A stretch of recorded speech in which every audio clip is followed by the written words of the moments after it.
আসসালামু আলাইকুম এভরিওয়ান, আশা করি সবাই ভালো আছেন। আজ নিয়ে এসেছি কালোজামের একটা মিষ্টি রেসিপি নিয়ে। এই মিষ্টিটা আমি মাত্র হাফ কাপ আটা দিয়ে এবং সামান্য পরিমাণ গুঁড়ো দুধ দিয়ে আপনাদেরকে রেডি করে দেখাবো। একেবারে দোকানের মতো মিষ্টি, ফ্লেভারে এবং স্বাদের মধ্যে কোনো তফাৎ পাবেন না, বরঞ্চ আরও ভালো স্বাদের হয়ে যাবে। আর এই মিষ্টিগুলো হবে হাফ কাপ আটাতে 1 কেজি পরিমাণ মিষ্টি, একেবারে দোকানের স্বাদে। তো চলুন দেরি না করে রেসিপিটি আমি শুরু করি। আমি এখানে একটি স্টাইনারের উপর হাফ কাপ পরিমাণ আটা দিয়েছি আর 1/3 কাপ দিয়েছি গুঁড়া দুধ, হাফ চামচ দিয়েছি বেকিং সোডা।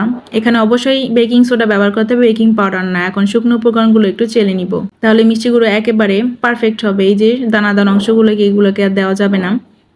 এখন আমি এটা আলাদা সাইডে সরিয়ে রেখেছি আর নিয়েছি 1/3 কাপ লিকুইড মিল্ক। লিকুইড মিল্কের মধ্যে আমি এখানে চিমটি পরিমাণ লাল রং দিয়ে দিয়েছি। আমি যেহেতু বলেছি একেবারে দোকানের মতো, তাই আমি এখানে লাল রংটা ব্যবহার করছি। আপনারা চাইলে ব্যবহার করতে পারেন, আবার নাও করতে পারেন। এখন শুকনো উপকরণগুলোর মধ্যে আমি এখানে 1 চা চামচ ঘি দিয়েছি। ঘিটাতে ফ্লেভার ভালো আসে আর অনেক বেশি টেস্টি হয়। আপনারা এখানে ঘিটা ব্যবহার করার চেষ্টা করবেন, তা না হলে সমস্যা নেই, এখানে আপনারা তেলও ব্যবহার করতে পারেন। এখন ভালো করে শুকনো উপকরণ আর ঘিগুলো ভালো করে মিশিয়ে নিবে। এভাবে হাত দিয়ে চাপ দিলে, এভাবে দলা হয়ে গেলে বুঝতে হবে শুকনো উপকরণগুলো একেবারে ঠিকমতো মিশে গেছে।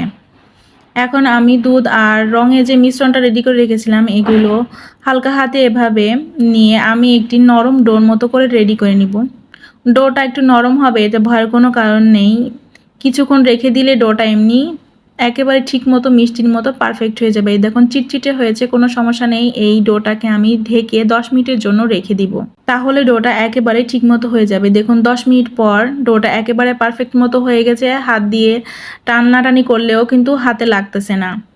এখন আমি হাতে একটু ঘি লাগিয়ে হাত দিয়ে যতটুকু সম্ভব আমি ঠিক সাইজের করে লেচিগুলো কাটার চেষ্টা করেছি। এখানে হাফ কাপ আটাতে এখানে আমার 1 কেজি থেকে একটু বেশি পরিমাণে মিষ্টি হবে। তো দোকান থেকে যেরকম আমরা মিষ্টিগুলো নিয়ে আসি, সেখানে কিন্তু 20টা থেকে 22টার মতো মিষ্টি থাকে। তো আমার এখানে 19টার মতো মিষ্টি হয়েছে। আমি একটু বড় সাইজে করে নিয়েছি, আপনারা চাইলে যে কোনো সাইজে করে নিতে পারেন।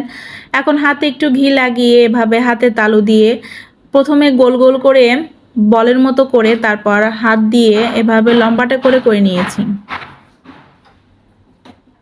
আমি এভাবে লম্বা করে মিষ্টিটা রেডি করে নিয়েছি, আপনারা চাইলে গোল করে নিতে পারেন। তো আমি এভাবে সব মিষ্টিগুলো রেডি করে নিব। এখন মিষ্টিগুলো ভাজার জন্য আমি চুলাতে একটি প্যান বসিয়ে দিয়েছি আর প্যানে পর্যাপ্ত পরিমাণ তেল দিয়েছি। তেলটা কিন্তু বেশি গরম হয়নি, মাত্র তেলটায় তাপ আসতেছে। এখন এই অবস্থায় আমি মিষ্টিগুলো দিয়ে দিব। মিষ্টিগুলোকে একেবারে লো হিটে ভেজে নিতে হবে, তা না হলে উপর থেকে ক্রিস্পি হয়ে যাবে, ভিতর থেকে মিষ্টিগুলো ভাজা হবে না। আমি সব মিষ্টিগুলো তেলের মধ্যে দিয়ে দিয়েছি।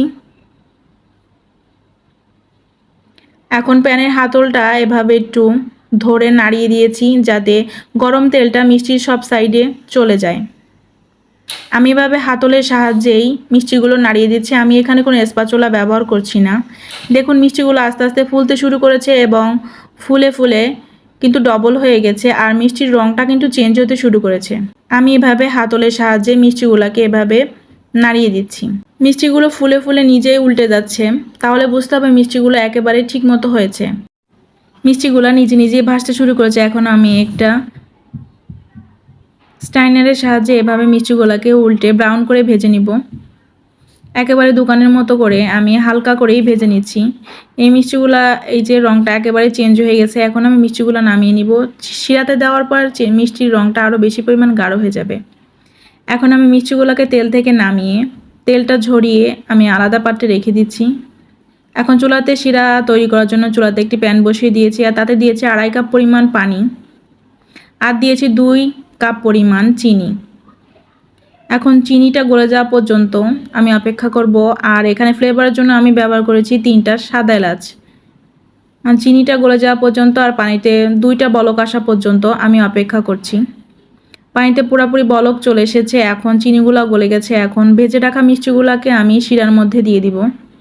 শিরার মধ্যে দিয়ে 5 মিনিটের মতো ঢাকনা দিয়ে ঢেকে, ঢাকনা দিয়ে ছিদ্র থাকে সেটা বন্ধ করে দিতে হবে। 5 মিনিটের মতো আমি ফুল হিটে মিষ্টিগুলোকে রান্না করে নেব। এখানে অবশ্যই 5 মিনিটের বেশি রান্না করা যাবে না, তাহলে মিষ্টিগুলো সমস্যা হয়ে যাবে। 5 মিনিট পর দেখুন মিষ্টিগুলো আমি চুলাটা বন্ধ করে দিয়েছি। মিষ্টিগুলা এই যে যথেষ্ট পরিমাণ ফুলে উঠেছে, আর এটা আমি 2 ঘন্টার জন্য রেখে দিব। দেখুন কতটা পরিমাণ শিরা আগে ছিল, আর মিষ্টিগুলো কতটুকু ছিল, প্যানটা কতটুকু পরিমাণ খালি ছিল, একেবারে প্যানটা আমার ভরে গেছে, শিরা টেনে নিয়ে একেবারে টইটুম্বুর হয়ে গেছে। এখন তো মনে হচ্ছে মিষ্টিগুলো কেমন হয়েছে দেখানোর জন্য। তো দেখুন মিষ্টিটা কতটা নরম হয়েছে, আপনাদেরকে আমি কেটে দেখিয়ে দিলাম। তো আশা করি ভিডিওটি আপনাদের ভালো লাগবে। ভালো লাগবে ভিডিওটি লাইক দিয়ে দিবেন, আর আমার চ্যানেলে এরকম নতুন নতুন সহজ সহজ ভিডিও পাওয়ার জন্য চ্যানেলটিকে অবশ্যই সাবস্ক্রাইব করে আমার পাশেই থাকবেন। সবাই সুস্থ থাকবেন, ভালো থাকবেন, আল্লাহ হাফেজ।